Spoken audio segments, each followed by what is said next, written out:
दिवाली मनाते हैं।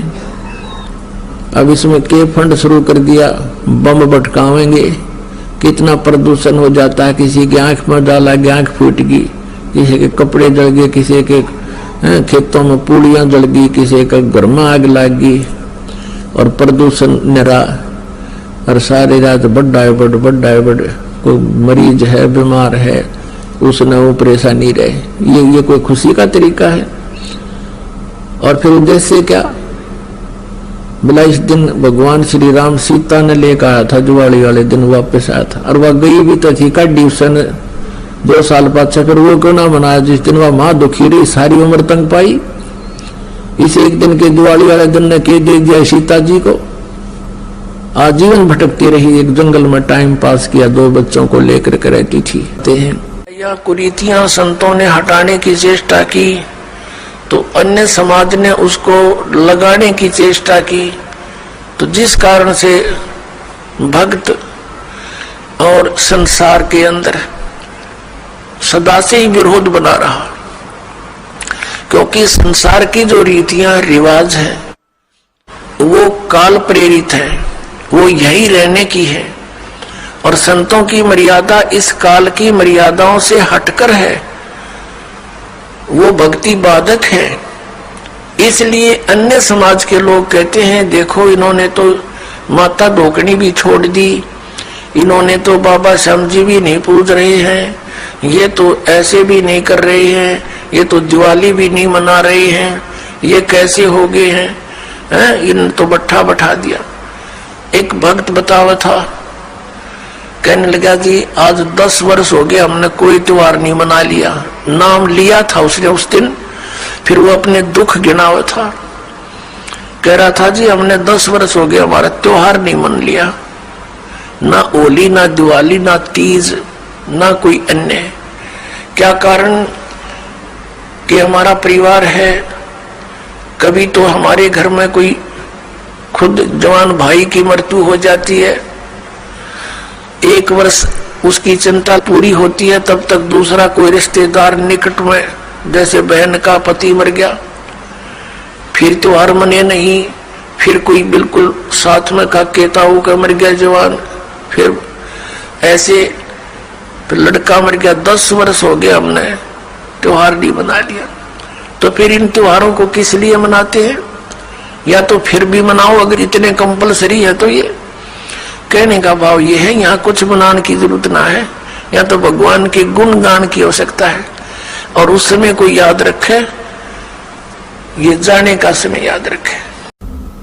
परमात्मा को पाना बहुत आसान है, सतलोक में जाना बहुत आसान है, लेकिन काल भगवान ने जो हमारे ऊपर ये अननेसेसरी बोझ लाद रखा है, जैसे 56 प्रकार की पूजाएं, नाना प्रकार की रीति रिवाजें जिनका कोई औचित्य नहीं, हम बेमतलब अपना समय व्यर्थ करते थे। जैसे होली मनाते हैं, दिवाली मनाते हैं, अब इसमें के फंड शुरू कर दिया, बम भटकावेंगे, कितना प्रदूषण हो जाता है। किसी की आंख में डाला, आंख फूट गई, किसी के कपड़े जल गए, किसी के खेतों में पूड़ियां जल गई, किसी का घर में आग लग गई, और प्रदूषण निरा।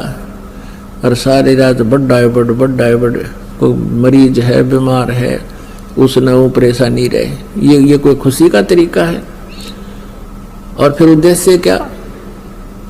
बोला इस दिन भगवान श्री राम सीता ने लेकर आया था, दिवाली वाले दिन वापस आया था, और वह गई भी तो थी कड्डी उसने 2 साल पाछे। फिर वो क्यों ना मनाया जिस दिन वह माँ दुखी रही, सारी उम्र तंग पाई। इस एक दिन के दिवाली वाले दिन ने कह दे दिया सीता जी को, आजीवन भटकती रही, एक जंगल में टाइम पास किया, 2 बच्चों को लेकर के रहती थी। तो ये काल ने हमें ऐसा बना रखा है कि हम या तो भक्ति करें, नहीं करें तो ड्रामा सा करें बस, फिर इनको डाल दे इसमें 84 लाख नहीं। तो पुण्यात्माओं, परमात्मा कहते मेरे हंसा भाई, हंस रूप था जब तू आया, अपना स्वरूप भूल में भूलाता ते जीव कहाया। उस समय तू आया तो बहुत धनी था, अब तू निर्धन हो गया, अब तूने फिर से धनी बनना है, तभी तुम सतलोक जा सकता हो। जितनी कमाई लेकर आया था पुनः की राम नाम की भक्ति उतनी ही तो सैचुरेट हो जागा, भक्ति के धन से परिपूर्ण हो जाएगा जब वापस जाएगा। और उसके लिए कितना आसान, एक श्वास की कीमत बता दी, होय होय। तो पुण्यात्मा आप कितनी पूंजी लेकर आए थे हिसाब ला लेना। और ये सिमरन आजीवन करते रहोगे, जब तुम भक्त सतलोक जाने योग्य होगे तो हम कितने धनी थे, अब हमने किस प्रकार उतना ही धनी बनना है। और वही परमात्मा की वाणी यानी सच्चिदानंद घन ब्रह्म की वाणी तत्व ज्ञान बता रहा है कि नाम उठत नाम बैठत नाम सोत जागबे, नाम खाते नाम पीते नाम सेती लागबे। फिर बताते हैं कि राम नाम रटते रहो। कौन सा नाम? ये 3 मंत्र का राम नाम रटते रहो जब तक घट में प्राण, यानी आखिरी सांस तक। कभू तो दीन दयाल के बिनक पड़ेगी कान। तो कहने का भाव यह है कि जो गीता ज्ञान दाता कहता है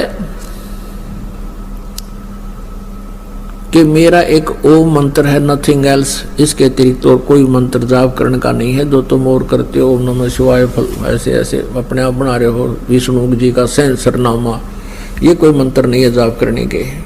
हरे कृष्ण हरे राम राधे श्याम सीताराम राम राम, ये मंत्र नहीं है। जब हम गीता जी को एक सत्य शास्त्र मानते हैं तो उसका अनुसरण भी करना चाहिए हमने, अन्यथा हम शास्त्र विधि त्याग का मनमाना आचरण कर रहे हैं। तो हम ऐसे गलती करते रहे, हमें पता ही नहीं था, इसका विकल्प नहीं था। अब विकल्प है हमारे पास, परमात्मा ने बता दिया। अपनी पूंजी को व्यर्थ नहीं करना, किसी को आशीर्वाद नहीं देना, नहीं तो आप की पूंजी खत्म हो जाएगी। आपको आपने किसी के हाथ पे सिर पे हाथ रख भी नहीं रखना, आपकी पूंजी जाए। पहले तो आप भी खाली थे और अगला भी खाली था। अब खाली बर्तन एक दूसरे को करें जाओ ना, उसमें क्या आना जाना था, कुछ भी नहीं था। तो पहले तो आप किसी ना आशीर्वाद जो थे ना अगले का कुछ लाभ होना ना आपका हानि होनी थी, वो तो न्यू का न्यू थे, पैरेलल थे, अब तो दोनों खाली। तो अब आपने अपने टायर में अपने पहिए में हवा भरनी शुरू कर दी, पंप दे दिया आपको दास ने।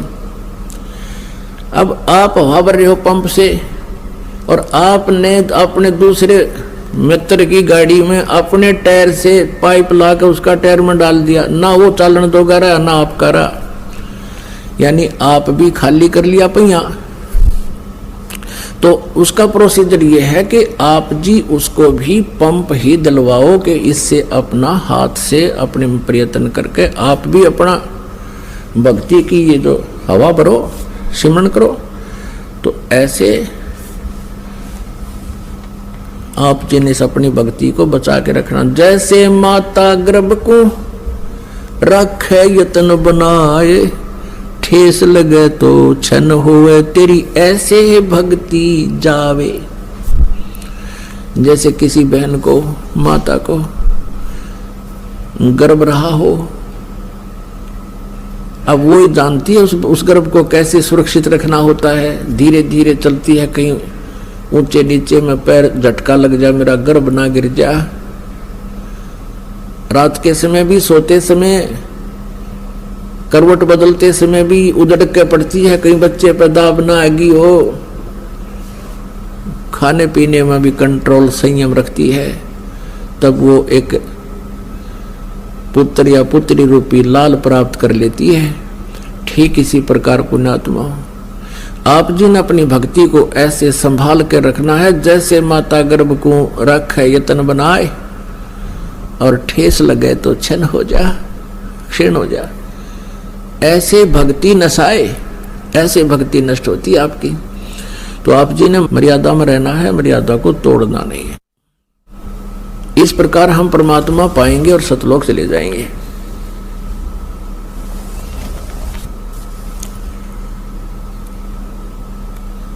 और जैसी हम भक्ति करते रहेंगे उतना ही हमें लाभ मिलता रहेगा। अब परमात्मा ने एक हमें ज्ञान दिया है, यदि हम गलत कार्य करेंगे उसका फल हमारा गलत होगा, परिणाम बहुत भयंकर होंगे। और यदि हम परमात्मा की भक्ति करेंगे तो हमें बहुत लाभ होगा, परमात्मा का प्रोटेक्शन मिलेगा। क्या बताते हैं, मन तू पावेगा अपना किया रे, भोगेगा अपना किया रे। मन तू पावेगा अपना किया रे, भोगेगा अपना किया रे। अब यहाँ का विधान है प्रभु का कि जैसे तू कर्म करेगा वैसा ही फल मिलेगा। तो हम कर्म ही क्यों ना चेंज कर ले, हम उन कर्मों में ही परिवर्तन करेंगे। जैसे हम शराब पीते हैं, मांस खाते हैं या तम्बाकू प्रयोग करते हैं, तो उसका परिणाम हमने भोगना पड़ेगा, वो सितम जुल्म हमने भोगने पड़ेंगे। तो हम अपने कर्मों में ही परिवर्तन करें और फिर सत प्रयत्न। भाई जो गुरु वचन पे डट गे रकट गे फंद 84 के, कट गे फंद 84 के, रकट गे फंद 84 के। भाई जो गुरु वचन पे डट गे रकट गे फंद 84 के। वस्तु मिली ठोर की ठोर, मिट गई मन पापी की दौड़।